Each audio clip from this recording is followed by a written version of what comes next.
Debo reconocer que me gustó en su momento de una sorpresa mayúscula.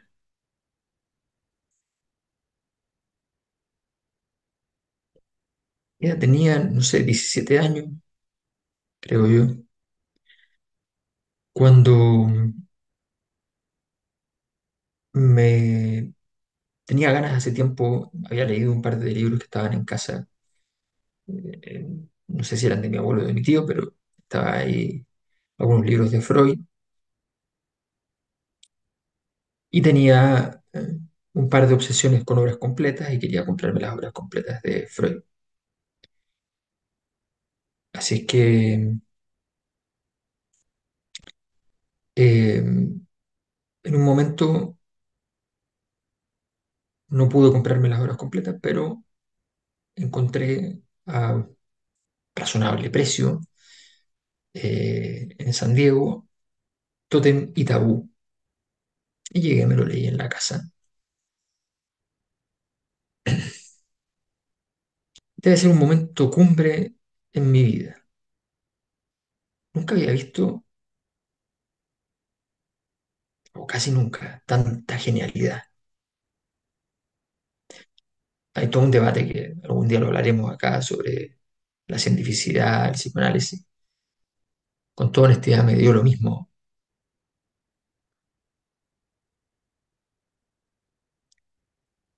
Voy a resumir muy en breve el ejercicio intelectual.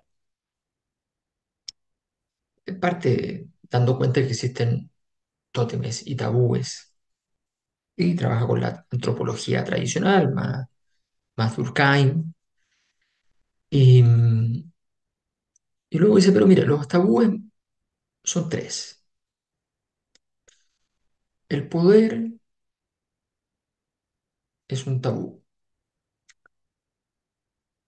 la muerte es otro tabú, y el sexo es otro tabú. ¿Cómo se configuraron esos tabúes? Esta pregunta para mí fue fundamental, porque Freud entiende que hay un proceso histórico que determina la configuración de sus tres tabúes simultáneamente, un conjunto de acontecimientos que anclaron esa formulación psicosocial.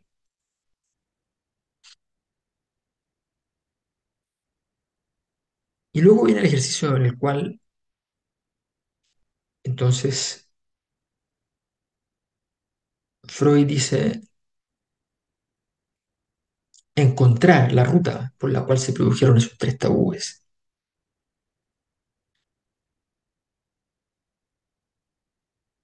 En la tribu, el macho alfa, normalmente el padre de todos los demás, porque posee a todas las mujeres y gobierna sobre todos los hombres.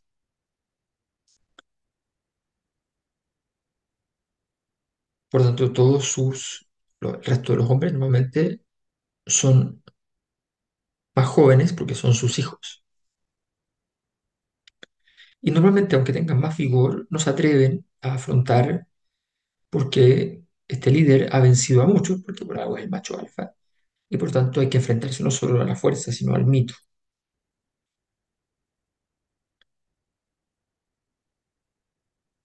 Pasaba de vez en cuando, y eso está registrado y es algo que le sorprende a Freud, pasaba de vez en cuando a nivel de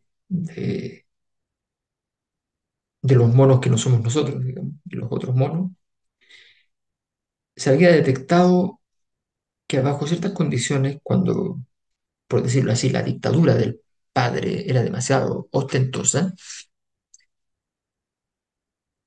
a escondidas de las mujeres se rebelaban todos juntos los hijos y mataban a traición, no en un torneo, no en una justa, no en una competencia, no en un duelo, sino que a traición por la espalda, y entre todos mataban al padre.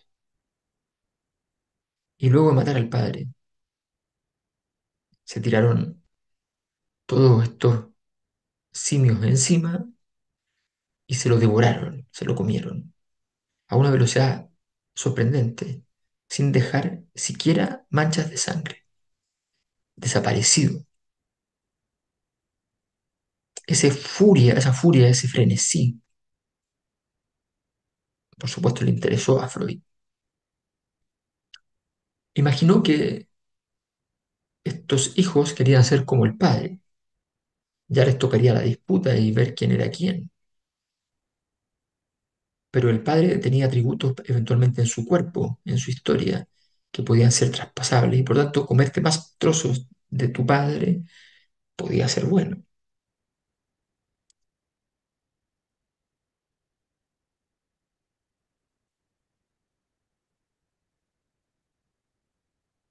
Con el padre muerto y el misterio del padre muerto, porque fue a traición y no se le puede contar a las mujeres, la culpa abunda, crece, y la culpa se transforma en miedo. ¿Qué pasa si el Padre Todopoderoso vuelve a la tierra para vengar, para llevarme a la muerte?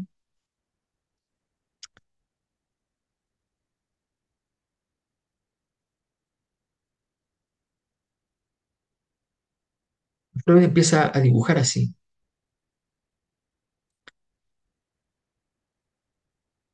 el tabú del poder, porque el poder puede conducir a la necesidad de reducirlo y al conflicto,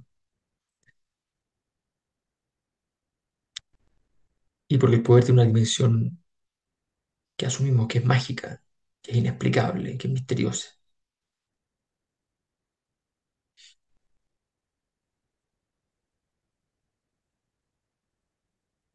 De pronto,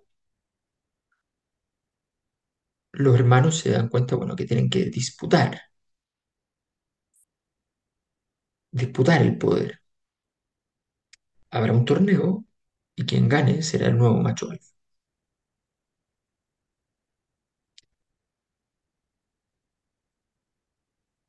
Pero hay alguien que dice, oye, pero un momento, ¿por qué no somos nosotros? Todos. ¿Por qué no tenemos que tener un solo líder? ¿Por qué tenemos que hacerlo con ese líder teniendo el acceso a todas las mujeres y el poder sobre todos nosotros? Surge así el segundo momento de esta rebelión, la organización. Pero eso supone un tabú. La razón fundamental por la cual este problema se produjo fue el sexo. El sexo es un problema. El sexo queda prohibido dentro de la comunidad.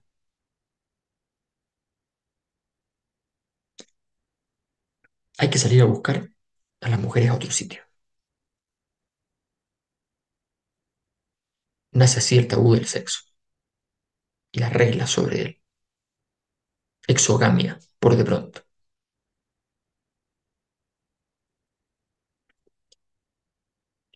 El tabú de los muertos se explica solo.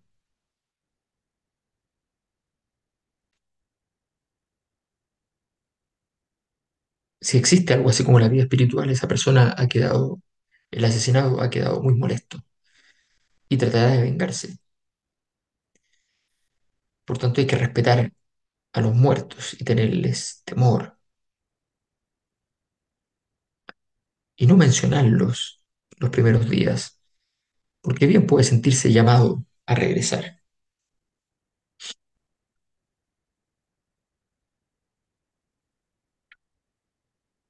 El final del libro es emocionante también desde el punto de vista intelectual, al explicar cómo las bases narcisistas del ser humano podrían haber permitido que esta historia fuera incluso simplemente una historia meramente cultural y ni siquiera con acontecimientos ciertos.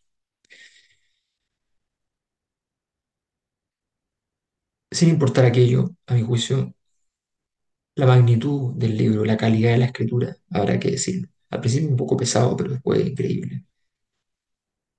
Las ideas propuestas fueron tan extraordinarias que sencillamente nos regalaron uno de los grandes libros de la historia. Tótem y Tabú, Sigmund Freud.